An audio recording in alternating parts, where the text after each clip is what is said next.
L'introduction des soins de beauté à l'occidental et des cosmétiques industriels en Afrique noire est probablement le point de départ de la dépigmentation communément appelée khessal sous nos cieux.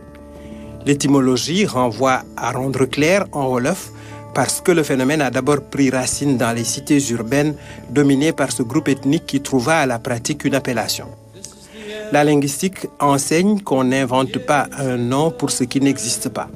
Bref, loin d'être aujourd'hui un fait associé qu'à une ethnie ou à un milieu typique, la dépigmentation a gagné du terrain et des corps tout entiers.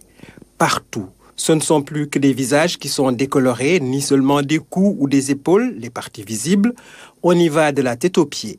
Pas une partie du corps où huile, lotion, pommade et autres mélanges caustiques à la composition souvent douteuse ne passe et repasse. Une agression en règle et consciente d'un épiderme que l'on cherche à débarrasser, coûte que coûte et quoi qu'il en coûte de sa noirceur, de son pigment originel, protecteur supposé laid. Cet acharnement vis-à-vis de soi est un paradoxe, une singularité assumée par les adeptes des intellos parfois, du milieu médical, aux boniches analphabètes heureux et pâmés devant un teint factice contrefait que leur renvoie un miroir trompé et incidemment trompeur. Le drame avec le khessal, c'est que son effet n'est jamais durable. Fugace, il disparaît quand vous arrêtez les enduits, contrairement à un teint natif. Au fil du temps, on enrichit sa gamme, prétendant utiliser des produits made in USA.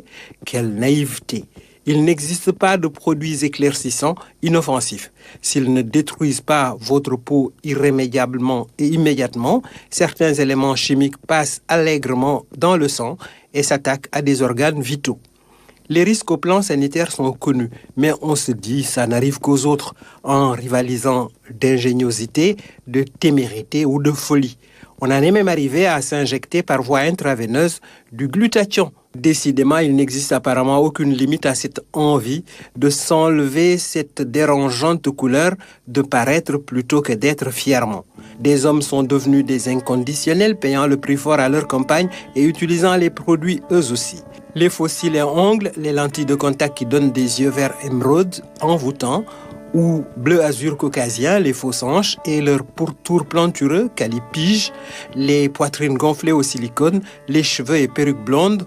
Où est le vrai? Cherchez le faux ou l'erreur, elle crève les yeux et titille les narines malgré les aspersions de parfums haut de gamme.